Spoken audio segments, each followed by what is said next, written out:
Hey everybody, just wanted to go over this week. It's just going to be a quick one. Some different ways you can have custom stamps made, different price points, you know what those stamps are good for. Obviously, we have our brass stamps. These can be quite expensive. They are great though because you can use them with a hot foil press. They last pretty much forever, but they do come with a price tag that reflects that. This one I believe I paid about $100 American for through Leather Stamp Maker. They also did this larger one for a drum shop that I work with in Vancouver. Really nice stamps, well made.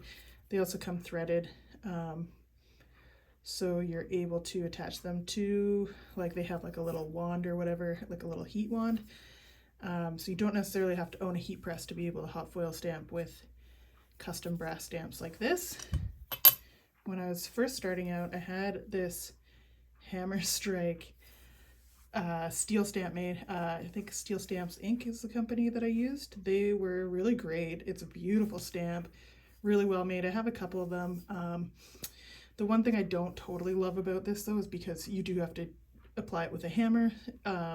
So, you know, sometimes you get a little bit of rocking or twisting. You know, if you have it jump a little bit, you end up with a double stamp, and that can just kind of put a little bit of a damper on things. There's also the magnesium stamps. You can find these totally custom as well too.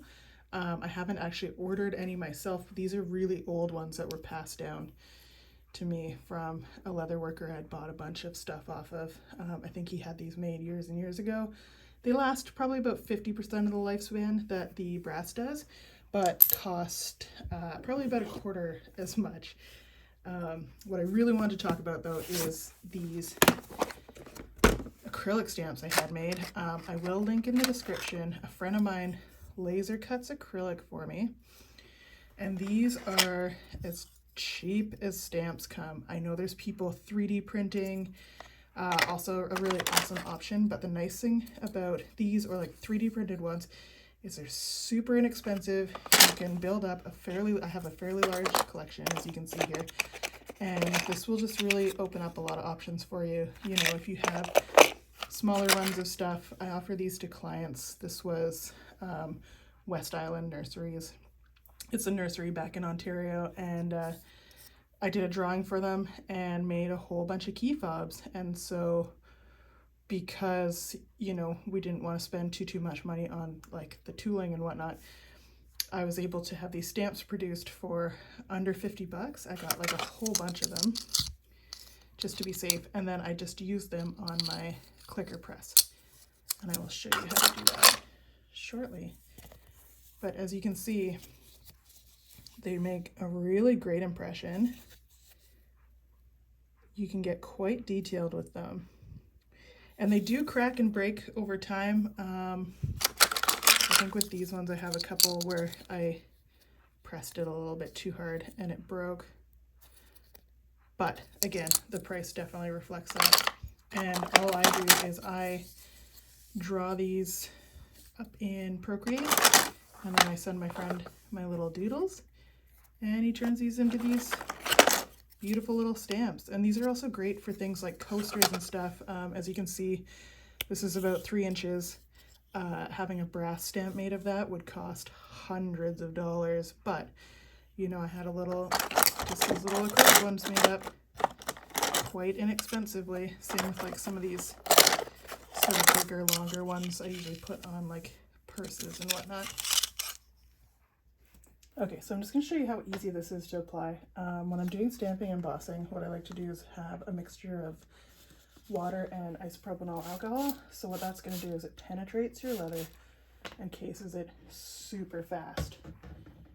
And what you're going to do is you're just going to take your little stamp. This one's just little mushrooms. Position it wherever you want it. And the nice thing about this is you can see right down through your stamp. So you're going to know exactly where it's going to end up. And then you're just going to go ahead.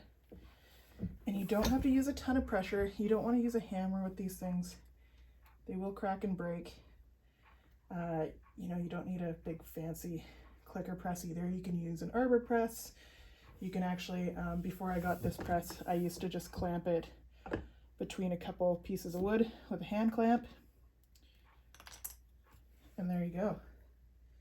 Super, super simple. If you're doing a whole bunch of these, you can put a little jig together, but these little acrylic stamps, like I said, are just a really great cost-effective way to get into offering custom stamping. And they're also nice too if you want to, if you have like a tooling pattern that you use a lot of, you could have, you know, like a little bit of a plate of that mix or made up, so when you can just come along and use your swivel knife and then cut out your pattern as well. So sort of like a little craft aid or what have you. But that's it. Like I said, this week's a very short one. Just wanted to show you all a very nice, very cost-effective way to stamp your leather. Thanks for watching, and I'll see you in the next one.